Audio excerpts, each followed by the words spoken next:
Bonjour à toutes et à tous. Alors aujourd'hui, on va regarder un petit peu ce que nous réserve le ciel pour la semaine du 29 janvier au dimanche 4 février. Sur le plan astrologique, on est encore pas mal dans des ambiances un peu hivernales quand même. Alors on a du côté solaire toujours notre soleil dans le signe du Verseau. Là il va commencer à entrer doucement mais sûrement dans le deuxième décan. Au niveau de la Lune, notre petite Lune va traverser les signes qui comprennent la Vierge jusqu'au signe du Sagittaire. Après le côté hivernal, on va le retrouver avec Mercure, Vénus, Mars. Alors tout ça va s'échanger, va discuter, va tergiverser dans le signe très sérieux du Capricorne. Après, nous avons Jupiter, donc qui est toujours en Taureau, premier décan, direct. Saturne, premier décan également dans le signe des Poissons, direct. Uranus, toujours dans le signe du Taureau, deuxième décan, direct, depuis quelques jours. Neptune, toujours en Poissons également, troisième décan, direct. Ou comme c'est bizarre tout ça. Et comme c'est bien, surtout. Et Pluton, donc, qui vient de faire une incursion dans le premier décan du Verseau, au degré 0. Voilà, direct également. On a ce Mars qui peut être un petit peu réactif, un petit peu trop réactif cette semaine, ou qui peut aussi, pourquoi pas, créer une sorte de faux sentiment d'urgence. Donc les disputes, par exemple, sont peut-être plus faciles à déclencher. Il vaut mieux, j'ai envie de dire, allumer un feu de joie qu'un incendie de forêt. Voilà. Mercure en Capricorne aussi, lui, il souhaite communiquer avec intégrité, et il ne faut pas hésiter vraiment à filtrer tout ce qui doit être dit, donc ce que vous avez à dire, mais aussi ce que vous entendez, ce que vous réceptionnez. Il faut vraiment faire appel au côté raison, au côté intellectuel extrêmement, je dirais, droit, extrêmement intègre, avec ce Mercure Capricorne.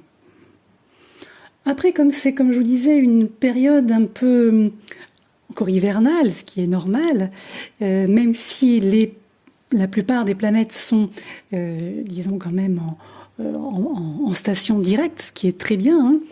Voilà, on a ce Soleil Verseau qui commence à vouloir un petit peu sortir de ses rails. Donc, on est sur une période de transition. Donc là, c'est une semaine qui, finalement, nous demande de faire le point sur tous les progrès qu'on a pu faire, voir un petit peu tout le chemin parcouru, que ce soit sur le plan individuel ou le plan collectif. Alors, comme je l'ai déjà évoqué la semaine dernière, vous n'êtes peut-être pas encore exactement là où vous souhaitez être, mais vous avez quand même fait pas mal de choses jusqu'à présent. Donc prenez le temps de réfléchir, de bien réfléchir de manière constructive, de vous ressourcer, de vous reposer un peu, au sens où ne vous sentez pas obligé d'en faire plus que ce que vous pouvez gérer maintenant. Là, le mot-clé de la semaine, c'est équilibre. Pour le signe du Bélier, alors Bélier solaire ou Bélier ascendant, accordez-vous un peu de temps libre si c'est possible. Parce que c'est vrai que c'est pas évident justement de remarquer les avancées que vous avez pu faire, les progrès, lorsque vous êtes complètement intégré à un processus qui vous consume littéralement, un petit peu comme une lessiveuse qui tourne très vite. Mais cette semaine ici, elle vous offre quand même une belle occasion de faire une pause, surtout pour voir à quel point vous avez vraiment progressé par rapport à l'endroit, au point où vous étiez peut-être même quelques années en arrière. Et ça va vous fournir la motivation dont vous avez peut-être besoin pour continuer à faire certains efforts, ou en tout cas à faire ce qu'il faut pour aller où vous voulez, en fait, tout simplement. Pour le signe du Taureau, alors cette semaine, moi j'aurais tendance à vous conseiller de vous en tenir à vos limites. Ces derniers temps, vous avez peut-être été dans une bonne vibration, voilà, vous vous sentiez bien, ce qui vous amène maintenant à réfléchir à ce qui pourrait désormais, utiliser votre attention, vous sentir inspiré pour pouvoir entreprendre plus tard. où mettre votre énergie, comment, pourquoi. Donc, moi j'ai envie de vous conseiller également de tenir compte de tout ce qui passe, vos émotions, vos sensations, votre état d'esprit, les contacts avec les gens, l'énergie extérieure, un petit peu tout ça. Et n'hésitez pas à dire non si quelque chose ne vous semble pas aligné avec votre état actuel. Pour les signes des Gémeaux, alors là les Gémeaux, peut-être apprenez à déléguer si vous avez besoin. Si vous vous sentez accablé par peut-être, comme on dit, le poids du monde en ce moment, il y a trop de choses à faire, il est peut-être temps d'alléger un petit peu le fardeau et de partager vos responsabilités. Demandez-vous si tout nécessite vraiment votre participation. Est-ce que vous avez besoin d'être partout en même temps? Est-ce que vous avez besoin d'aider tous les gens qui vous le demandent? Probablement pas. Donc, ce serait peut-être le bon moment, à l'inverse, pour peut-être solliciter un soutien ou une aide supplémentaire pour ne pas vous épuiser complètement. Les cancers, cette semaine, ça serait bien d'écouter votre cœur, comme on dit. Ne laissez pas peut-être certains choix imminents, conséquents, vous intimider et vous empêcher de faire ce qui vous semble juste. Le mieux, je pense, c'est de choisir la voie de la moindre résistance. Et si vous avez cette impression que les décisions que vous prenez ou que vous prendrez seront harmonieuses pour vous, seront sincères, seront fluides, j'ai envie de dire, alors il n'y aura pas vraiment besoin d'être plus logique ou d'avoir plus de sens au-delà de ce que vous ressentez vraiment vous. En fait, tout part de vous cette semaine. Les lions, alors pour vous les lions, cette semaine, il faudrait savoir ce que vous voulez.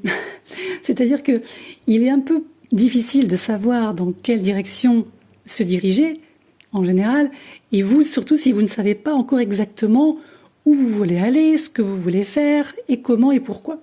Donc, je pense que cette semaine, ça serait bien de prendre le temps de clarifier ce que vous désirez, plutôt que de vous mêler aux attentes des autres.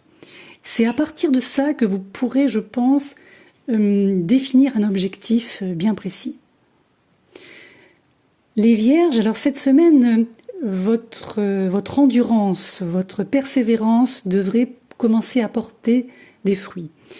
C'est vrai que parfois il n'est pas évident de voir où tout cela peut vous mener, surtout quand vous mettez, comme vous savez bien le faire, tout votre cœur dans vos efforts, pendant que vous avancez sur cette voie du succès, espérons-le, en tout cas je vous le souhaite. Donc cette semaine, attendez-vous peut-être à recevoir ou à voir des signes positifs d'encouragement qui vont, je pense, vous inspirer à rester engagé dans vos objectifs. Les balances, alors les balances, il faut vraiment que vous ayez confiance en vos capacités. Cette semaine ici vous donne l'occasion de prendre votre vie en main en créant des changements indispensables qui vont favoriser en fait votre évolution, votre croissance personnelle, en vous permettant d'utiliser davantage vos talents, vos compétences, ce que vous avez entre les mains. Donc là, ça va être le moment d'être proactif et surtout de ne pas avoir peur de ce que les autres peuvent penser de vous lorsque vous commencez à vous mettre en action en fait, à faire quelque chose. Pour les Scorpions, alors cette semaine, c'est un petit peu comme une sorte de retour à une réalité. Je dis pas à la réalité, mais à une réalité. La réalité qui vous entoure peut-être, la réalité quotidienne. Alors c'est vrai que le temps qui passe en général adoucit les contours de nos souvenirs, ce qui peut faire aussi parfois croire que les situations étaient bien meilleures avant et qu'elles auraient peut-être pu être encore meilleures aujourd'hui. Mais là, c'est une semaine, en tout cas au niveau du ciel, qui montre qu'il faut ne pas remettre en question vos choix. C'est bien, c'est de se remémorer le passé, ça peut faire du bien, mais là on voit qu'il est préférable de rester dans le présent bien ancré. Le Sagittaire, alors cette semaine, le Sagittaire fougueux, signe de feu, il va falloir un peu gérer vos attentes. Peut-être que vous avez envie de quelque chose de très précis là en ce moment, vous avez envie que ça se concrétise demain ou après-demain. Alors, c'est pas tout de suite. Là, c'est une semaine qui pour vous exige une patience au plus haut degré, c'est vraiment le cas de le dire. Donc je pense qu'il faut vraiment se rappeler quotidiennement que les bonnes choses prennent du temps, le temps qu'elles se développent, et surtout et avant tout, si vous voulez qu'elles perdurent. C'est ça pour vous. Ça fait un petit moment que j'en parle pour les Sagittaires. Il faut aller vers quelque chose qui prend du temps, mais qui va se développer mois après mois et année après année. Pour le Capricorne, alors on est un peu comme le Sagittaire. Ne vous précipitez pas pour quoi que ce soit. C'est vrai que si vous démarrez quelque chose de nouveau, quelque chose qui se met en place, il peut y avoir une sorte d'engouement, de précipitation, mais ça ne signifie pas qu'il faille sauter les étapes initiales. Il vaut mieux savourer un peu ces moments où les choses se mettent en place, doucement mais sûrement, s'assurer que tout est bien ancré, tout est bien posé, parce qu'en fait ce sont des étapes sur lesquelles vous ne pourrez pas revenir plus tard. Alors les Verseaux, maintenant, vous vous sentez peut-être cette semaine un peu confus. Il y a une forme de confusion ou peut-être un peu coincé. Il y a une idée de stagnation temporaire. Alors là aussi, la clé de cette clarté, je pense, ne pourra être trouvée que si vous faites une pause et surtout si vous regardez aussi votre situation actuelle, quelle qu'elle soit, sous un angle différent. C'est un peu comme si les choses allaient commencer à avoir un sens aussi différent, donc nouveau, une fois que vous commencerez, je dirais, pas à marcher différemment, mais peut-être à trouver un autre rythme, que ce soit un projet, que ce soit une relation, vous voyez. C'est aussi voir les choses, comme je vous l'ai dit, sous un angle différent, mais peut-être par le regard de quelqu'un d'autre. Pourquoi pas ? Pour le signe des Poissons, alors c'est une semaine qui devrait vous offrir une très très belle occasion de remarquer à quel point vous avez été capable de créer ou de recréer de la stabilité dans votre vie. Donc rien n'est totalement parfait ni lisse, bien sûr, mais grâce à cette base solide, c'est comme si vous aviez désormais de l'espace pour faire pousser quelque chose de nouveau qui va correspondre à ce que vous êtes aujourd'hui. Donc, concentrez-vous peut-être sur ce que vous pouvez réellement contrôler, plutôt que sur ce que vous ne pouvez tout simplement pas contrôler, qui est totalement hors de votre contrôle. Et je pense que les choses se passeront bien mieux pour vous, voilà, en faisant ça comme ça. Voilà, vous savez tout les amis. Écoutez, je vous souhaite une très bonne semaine. Tranquille, plus ou moins, d'après ce qu'on vient de voir. On ne secoue pas trop les énergies qui peuvent être un peu trop, je dirais, d'incidence martienne. Voilà. Et puis les choses devraient bien se passer. Voilà, je vous embrasse, à bientôt.